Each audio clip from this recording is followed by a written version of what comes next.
ജിൻസൺ ചേട്ടാ ഉം. പറയ്. മറ്റേ CGF എന്നിട്ടാണ്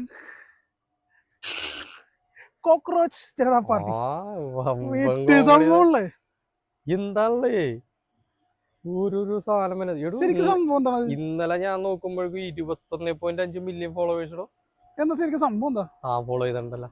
അതെ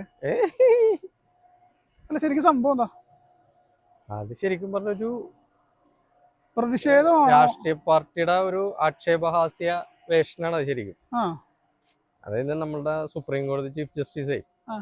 ഒരു ഡയലോഗ് പറഞ്ഞു ഏതോ ഒരു കേസുമായി ബന്ധപ്പെട്ട സമയത്ത് പുള്ളി ഇങ്ങനെ ഇന്ത്യയിലെ യുവാക്കള് തൊഴിലില്ലാതെ നടക്കുന്നവരും അവർ ഈ പാറ്റകളെ പോലെ ഈ സോഷ്യൽ മീഡിയയിൽ ഇരുന്ന് പാറ്റകളുടെ പണിയെടുക്കണ ആൾക്കാരാണെന്നുള്ള രീതിയിൽ പറഞ്ഞു. അപ്പൊ അതിന് പ്രതിഷേധിച്ചു കൊണ്ടിട്ട്, അതായത് ഈ തൊഴിലില്ലായ്മ വരാൻ കാരണം ഇവിടുത്തെ ഭരണ സംവിധാനത്തിന്റെ പ്രശ്നമാണെന്നുള്ള രീതിയിൽ ഒരു പ്രതിഷേധിച്ചു കൊണ്ടിട്ട് എന്താണ് ഒരു പയ്യൻ ഒരുത്തം തുടങ്ങിയാണത് അഭിജിത്ത് ദീപ്കെ എന്നാ എന്തോ അഭിജിത്ത് ദീപ്കെ, അവൻ മറ്റേ ആം ആദ്മി പാർട്ടിയുടെ മീഡിയ സെല്ലിന്റെ ഇതൊക്കെയായിരുന്നു. അവൻ തുടങ്ങിയ ഒരു ക്യാമ്പയിനാണ്. പക്ഷെ എന്ത് പെട്ടെന്നാണത് എല്ലാവരും ഏറ്റെടുത്തെന്നുള്ളതാണ്. സംഭവം വൈറലല്ലേ?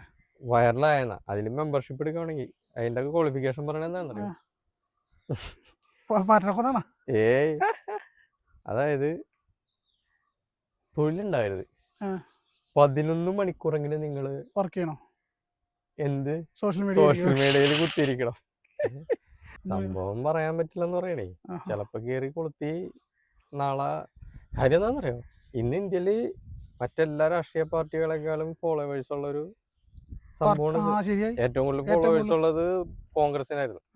അതിനെ കവർ ചെയ്ത് 13 മില്യൺ എന്നുള്ളത് കവർ ചെയ്ത് ലയിച്ചു നോക്കിയോളൂ. എന്താടൂ ഈ രാജ്യത്ത് എടുക്കണത്?